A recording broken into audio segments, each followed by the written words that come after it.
Welcome back. I'm Stephanie Ruhle. Congress prepares for their return to D.C. amid renewed cries for gun reform. So what, if anything, will Congress do? A new bill is slated for debate in the House Judiciary Committee. That Keep Americans Safe Act bans possession of a magazine that holds more than 10 rounds of ammunition. But why target magazines? Everytown for Gun Safety, a nonprofit that advocates for gun control, studied mass shootings between 2009 and 2017 and found that 58% of those incidents involved high-capacity magazines. Those shootings resulted in twice as many fatalities and 14 times as many injuries on average compared with shootings that did not include a high-capacity mag. Joining me now to discuss, Washington Post White House Bureau Chief, Pulitzer Prize winner Phil Rucker, professor at the University of Texas School of Public Affairs, Victoria DeFrancesco Soto, and associate editor of Commentary Magazine, Noah Rothman, here with me in the newsroom. Victoria, the most recent mass shooting took place in Texas. That is your home state. Ironically, it was just one day before the state loosened restrictions on gun ownership. We hear people from around the country calling for universal background checks and more common sense gun control. But is the fight for stricter federal controls already lost, at least in Texas?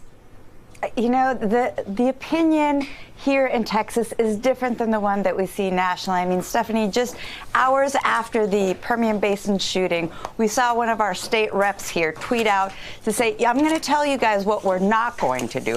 We're not going to fight for background checks. We're not going to fight for red flag laws. And it was this litany of what they're not going to do because many people here in Texas, as difficult as it may seem, blame the people and not the guns. They really absolve guns of any culpability here. It's an inanimate object. It's bad people who use the guns. And this is really the mindset of a lot of Texans, even in the wake of these tragedies. So regrettably, this is a fight that isn't going to be resolved anytime soon, at least here in Texas. Noah, this tweet caught my eye. Poway, Aurora, Dayton. The list goes on, but all of these mass shootings were committed with an AR-15 or an AR-15 style weapon. Is banning high-capacity magazines the answer, or we're hearing more and more people saying there needs to be a ban on military-style weapons?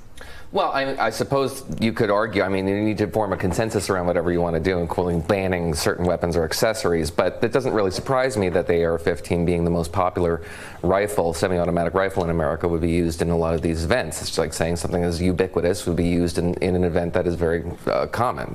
Most gun violence is committed with semi-automatic handguns.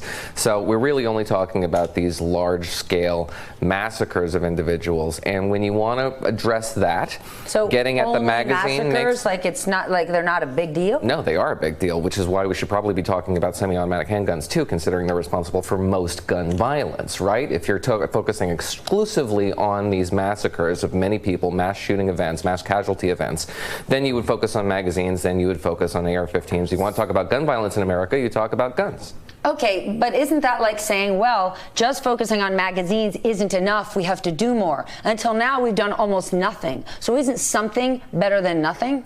Well, it is, but you should be concerned, I would be, by the Democratic side also raising the stakes. The Republican side is now focusing on trying to pull the president back. I think he genuinely has a desire to do something, for example, on background checks. He's been consistent on gun control even before he was a political figure. And what are Republicans pulling him back from? The politics, yeah, the bad politics of gun control for Republicans. For a Republican who needs Republicans to turn out in 2020, that's a problem, because Republicans will be discouraged by a Republican president who embraces a conventionally Democratic position on gun control. The same effect is happening on the Democratic side now, where you have people embracing things like federal gun registry, which was made illegal, punishable by jail time in Manchin Toomey, or even Beto O'Rourke suggesting that we should have a confiscatory regime. That raises the stakes on the Democratic side in a way that hardens positions, gets everybody further from the center, and is reciprocal. It's happening on the right as much as it is on the left. Phil, in the last few days, we've seen Ohio Congressman and presidential hopeful Tim Ryan say Mitch McConnell needs to get off his ass and do something. But new reporting says that Mitch McConnell is waiting for the president to say what kind of gun bill he would sign before letting something come to the floor. Is he just kicking the can here? What's going on? Well, Steph, the reality is that the president has said he wants to do something here, but he's not been clear about what that something is. He's backed away, it seems, from universal background checks, which is something he advocated in the immediate aftermath of the El Paso and Dayton shootings a few weeks ago.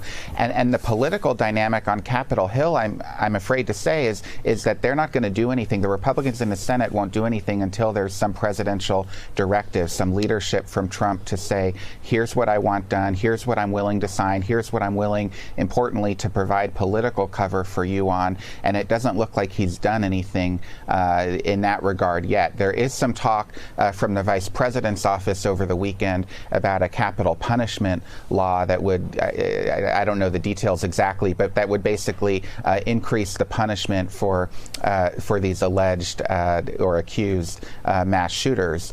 But I'm not sure that that's going to necessarily prevent these events from the beginning. Victoria, is there ever a scenario where this does not become political? An overwhelming amount of Americans support the idea of a universal background check. Is it naive to think that a universal background check could not be political? In this political climate, as we're ramping up into electoral season, it's going to be highly political.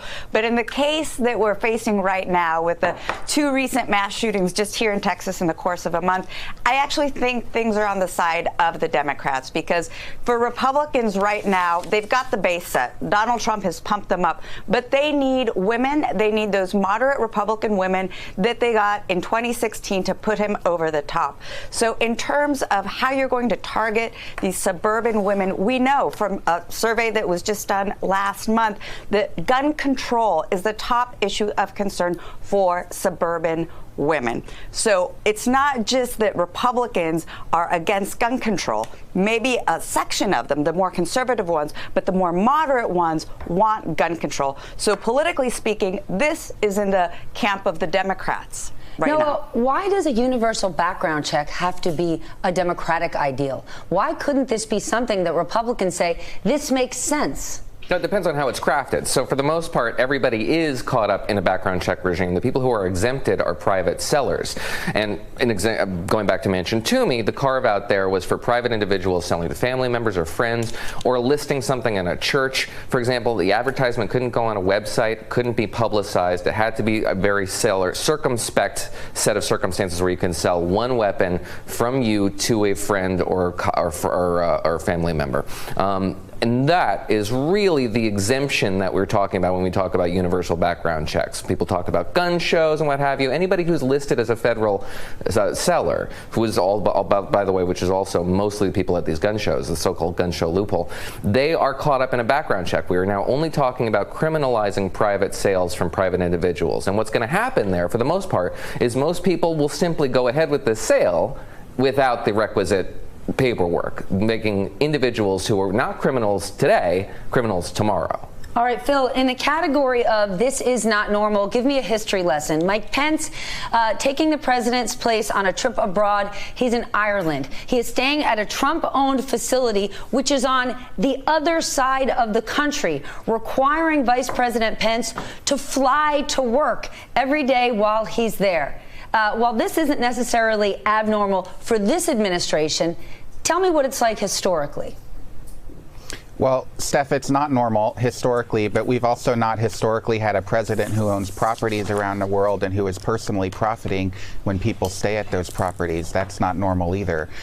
So the situation with Vice President Pence, he is staying at that Trump resort in Ireland. This is an official government trip, although his staff has indicated that the Pence family is paying for the family members who are doing this travel. He's traveling with his mother and with his wife, the First Lady, or Second Lady Karen Pence. But it's strange. I mean, a lot of his official meetings are in Dublin. That is not where he's staying. Dublin's a big city. Certainly they have hotels that could accommodate the vice presidential delegation, but instead they're staying at the Trump Golf Resort. It's also confusing. If he's traveling with his mom, which one does he call mother? Hey there, I'm Chris Hayes from MSNBC. Thanks for watching MSNBC on YouTube. If you want to keep up to date with the videos we're putting out, you can click subscribe just below me, or click over on this list to see lots of other great videos.